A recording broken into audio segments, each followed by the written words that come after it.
Halo semua, ketemu lagi sama aku Nita di channel Ekonom. Pernah nggak kamu kepikiran, pengen memulai bisnis, tapi bingung mau bisnis apa? Walaupun kamu belum kepikiran untuk memulai bisnis, video ini tetap penting buat kamu tonton, agar menjadi bekal pengetahuan kamu. Jika kelak kamu udah mutusin untuk membuat usaha, simak videonya sampai akhir ya.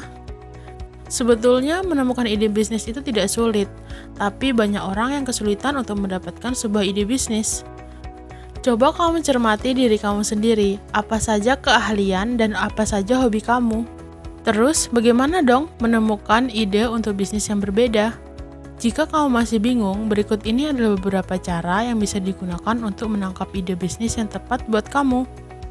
Yang pertama, mengubah hobi menjadi peluang bisnis.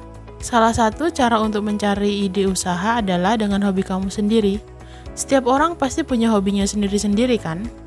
Nah, kamu bisa membuat usaha dari hobi kamu. Misalnya nih, kamu itu hobinya mancing dan traveling di alam bebas. Kalau kamu mancing atau traveling di alam bebas, itu peralatannya apa aja sih? Kalau alat-alat mancing apa aja sih? Dari situ kamu akan lebih mudah untuk mencari peralatan-peralatan untuk menunjang hobi kamu.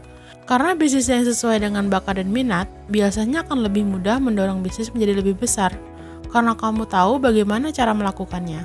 Dengan begini, kamu akan lebih mudah untuk menjual dengan target pemasaran yang jelas, yaitu orang-orang dengan hobi yang sama seperti kamu.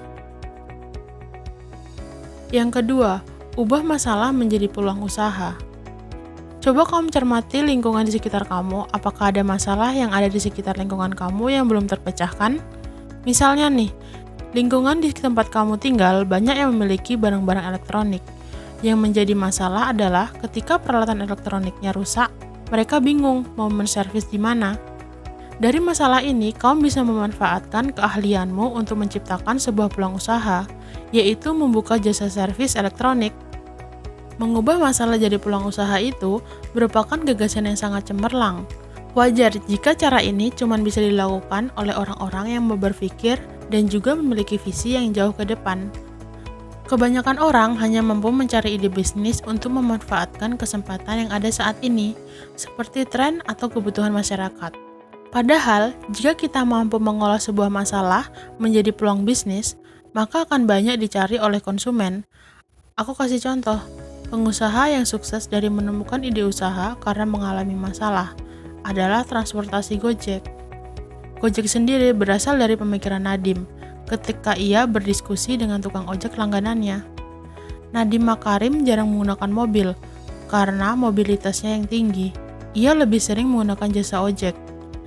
Dari perbincangannya dengan para tukang ojek, ia menemukan kenyataan bahwa hampir sebagian besar tukang ojek menghabiskan waktunya hanya menunggu pelanggan saja dan susah untuk mencari pelanggan. Di sisi lain, kemacetan Jakarta makin memburuk. Maka dibutuhkan sebuah layanan transportasi yang cepat serta pengiriman yang cepat untuk membantu warga Jakarta. Seiring berjalannya waktu, berkat kerja keras Nadiem Makarim, pendiri Gojek dan para karyawan serta drivernya, kini Gojek merupakan salah satu perusahaan teknologi jasa transportasi nomor 1 di Indonesia.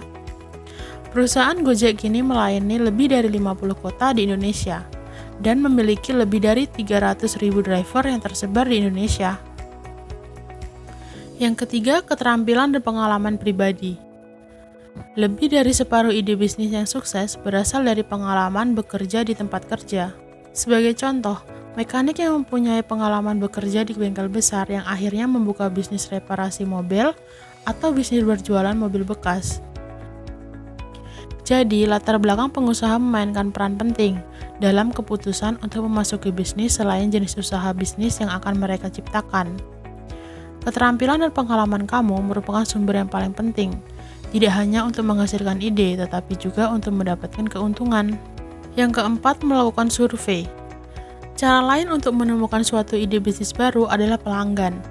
Jika kamu sudah mempunyai usaha sebelumnya ya, kebutuhan dan keinginan dari pelanggan kamu, alasan pemilihan produk atau jasa oleh pelanggan dapat jadi bahan untuk melakukan survei. Survei dapat kita lakukan secara formal atau tidak formal melalui percakapan dengan orang-orang dengan menggunakan kuesioner, wawancara atau melalui observasi. Bisa memulainya dengan berbicara kepada keluarga dan teman-teman untuk mencari tahu apa yang dibutuhkan atau yang diinginkan yang belum tersedia.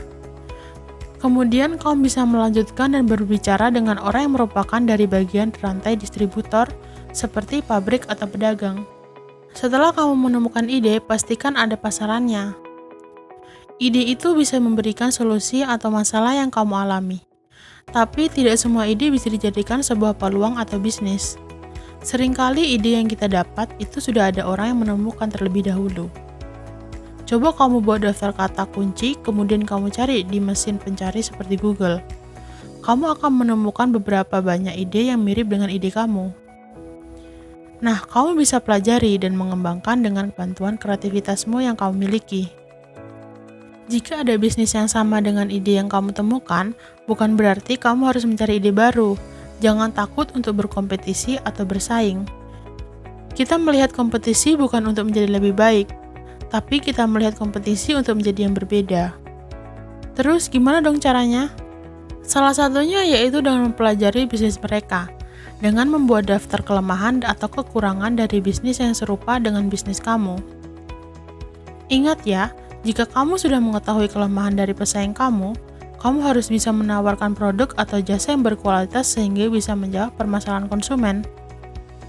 Membangun merek yang berkualitas menghadirkan pengalaman pelanggan yang lebih memuaskan, membangun hubungan baik dengan pelanggan. Satu hal ini yang sangat penting adalah, tetaplah bersikap santun dalam menangani konsumen yang berbeda-beda karakter. Jangan sekali-sekali memposting di media sosial tentang kekecewaanmu terhadap pelanggan kamu. Itu akan menyebabkan bisnis kamu sulit untuk berkembang.